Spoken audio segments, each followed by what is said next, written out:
Honesty comes from the heart.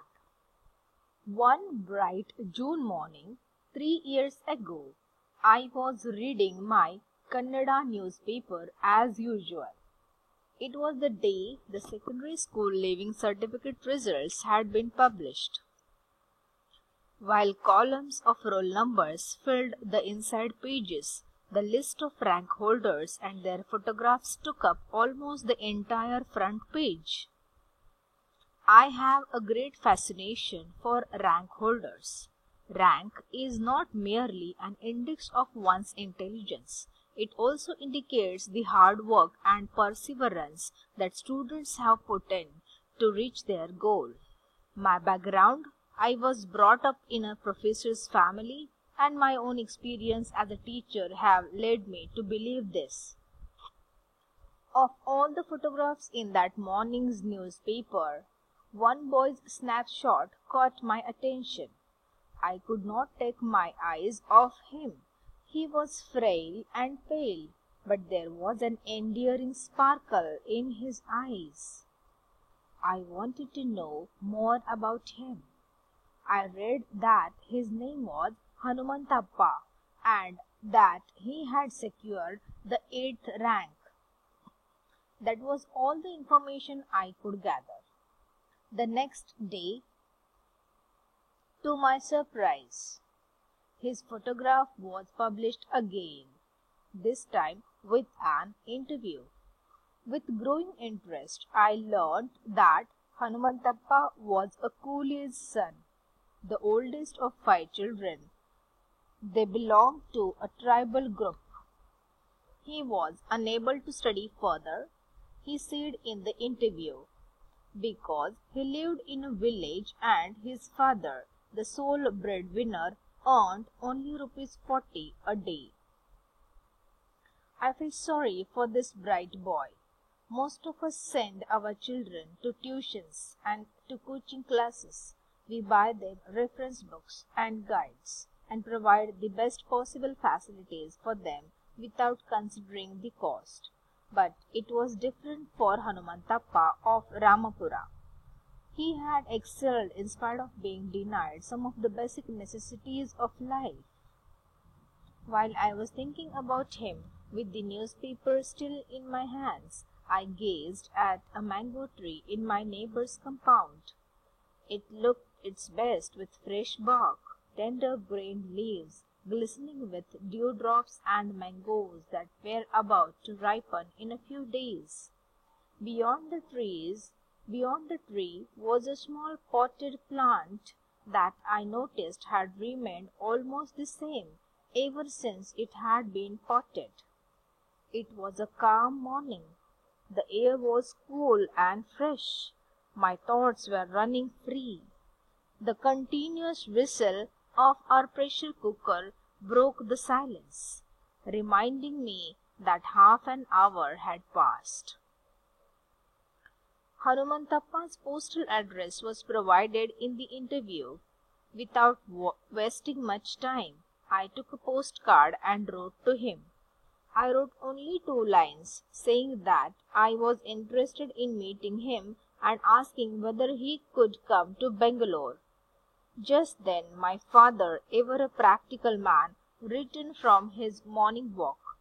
He read the postcard and said, "Where will he have the money to come so far? If you want him to come here, send some money for his bus fare, plus a little extra to buy himself a decent set of clothes." So I added a 3rd line to say that I would pay for his travel and some clothes. Within 4 days, I received a similar postcard in reply.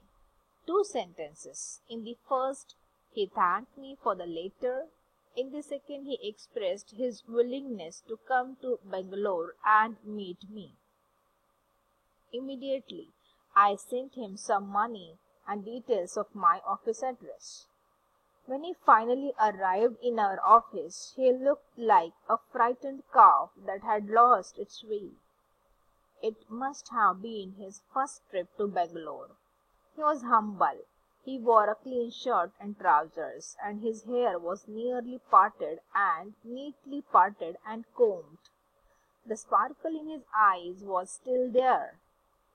I got straight to the point. "We are happy about your academic performance. Do you want to study further? We would like to sponsor you. This means we will pay your fees for any course of study you wish to take up, wherever it may be." He did not answer. My senior colleague, who was in the office with me, interrupted with a smile. "Don't go at the speed of bits and bytes. Let the boy understand what you are suggesting. He can give us his answer at the end of the day." When Hanumantappa was ready to return home, he said in a low and steady tone, "Madam, I want to pursue my studies at the Teachers' Training College in Bellary. That is the one nearest to my village." I agreed instantly, but spoke to him a little more to find out whether there was any other course he preferred. I was trying to make it clear to him that we would pay the fees for any course he might choose. The boy, however, seemed to know exactly what he wanted. "How much money should I send you per month? Does the college have a hostel facility?" I asked. He said he would get back to me after collecting the correct details. 2 days later, he wrote to us in his beautiful handwriting that he would require approximately rupees 300 per month. He planned to take a room on rent and share it with a friend. The two boys would cook for themselves in order to keep their expenses down. I sent him rupees 1,800 to cover his expenses for 6 months. He acknowledged my draft without delay and expressed his gratitude. Time passed. One day, I suddenly remembered that I had to pay Hanumantappa for the next 6 months, so I sent him another draft for rupees 1,800. This too was duly acknowledged, but I was surprised to find some currency notes in the envelope along with his letter. "Madam," he had written, "it is kind of you to have sent me money for the next 6 months, but I was not in Bellary for the last 2 months.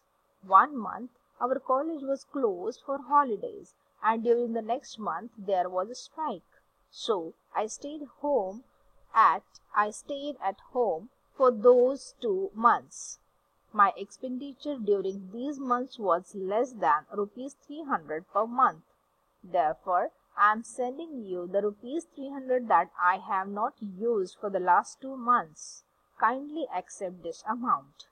I was taken aback. Such poverty, and yet such honesty. Hanumantappa knew I expected no account of the money sent to him for his monthly expenses. Yet he had made it a point to return the balance money. Unbelievable, but true.